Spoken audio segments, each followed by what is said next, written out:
화물연대가 지난 11월 24일부터 총파업에 돌입했는데 지난 6월 이후에 5개월 만에 다시 진행된 화물연대의 총파업. 다 함께 사는 공동선은 생명 존중과 평화를 바탕으로 민주주의를 추구합니다. 파업 초기 정부의 대응은 언제나 그렇듯이 불법 낙인부터 찍었다.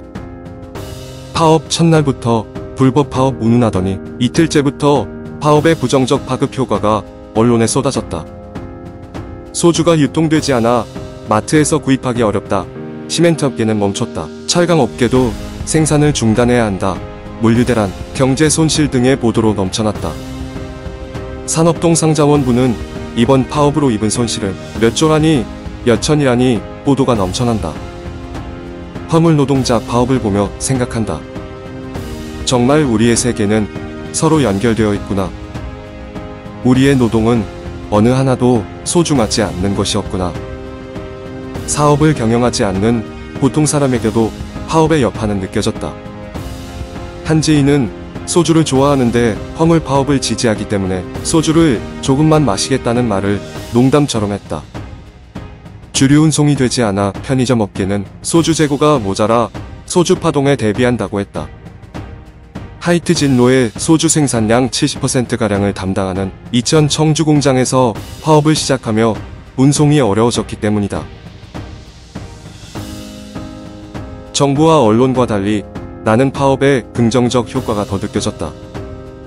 파업은 우리의 삶이, 우리의 경제가 누구의 노동에 의해 지탱되는지를 보여줬다. 그동안 경제는 기업주나 재벌에 의해 돌아가는 것처럼 생각하기 쉬웠다. 항상 정부나 정치인들이 재벌 위주의 정책을 펼치는 이유는 경제를 살리기 위해서라고 단서를 달고는 했으니.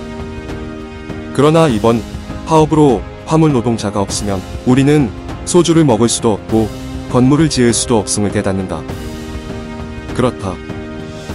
경제를 떠받치는 것은 우리 모두의 노동이다. 또한 노동이 얼마나 다양하며 그 다양한 노동이 없으면 우리의 삶도 유지가 어려움을 우리는 서로의 노동에 기대어 있음을 깨닫는다. 제조업 생산직만이 중요한 게 아니라 물류를 운반하고 전달하는 노동도 중요하구나. 어느 노동이든 하나가 빠져도 삐걱거릴 만큼 우리의 노동이 연결되어 있다. 핵심 노동과 주변 노동을 구분하여 파견 노동을 가능하게 하고 비정규 노동을 가능하게 하였던 시각처럼 생산 노동과 유통 노동의 경중을 따지려는 시도는 세계를 총체적으로 보지 못하게 한다. 시야를 좁힌다. 이제 사람들은 화물 노동자들을 보며 나의 삶과 전혀 상관없는 노동자라고 생각하지 않을 것이다. 파업은 이렇게 노동을 가시화한다. 세계를 총체적으로 볼 수 있는 시야를 준다. 그리고 파업은 서로의 안전이 연결되었음을 보여준다. 화물 노동자가 안전해야 시민들도 안전하다.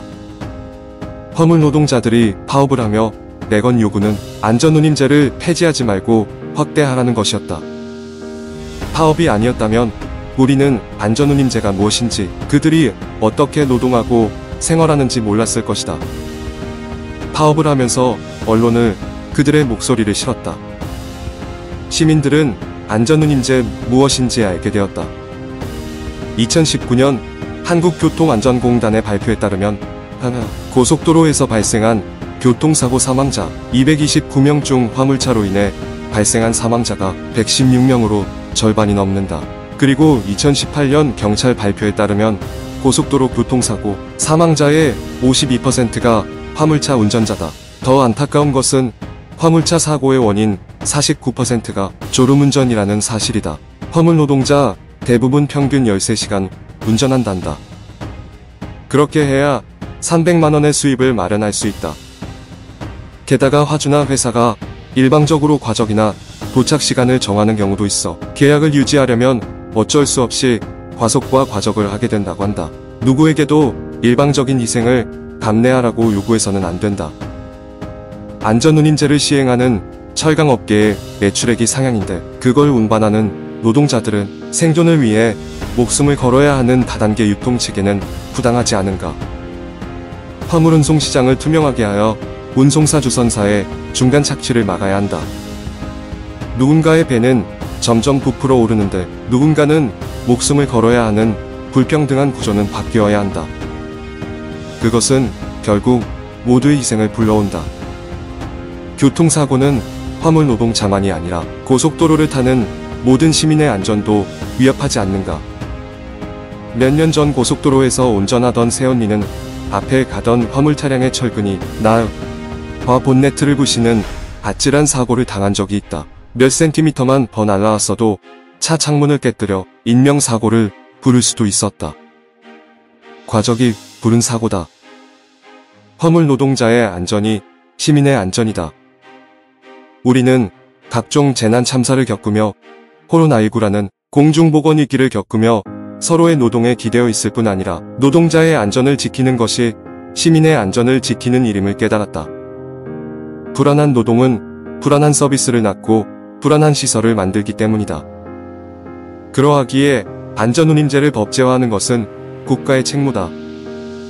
안전운임제는 안전운임위원회 논의를 통해 원가 비용을 운임에 반영하여 화물 노동자에게 최소한의 소득을 보장하는 제도다.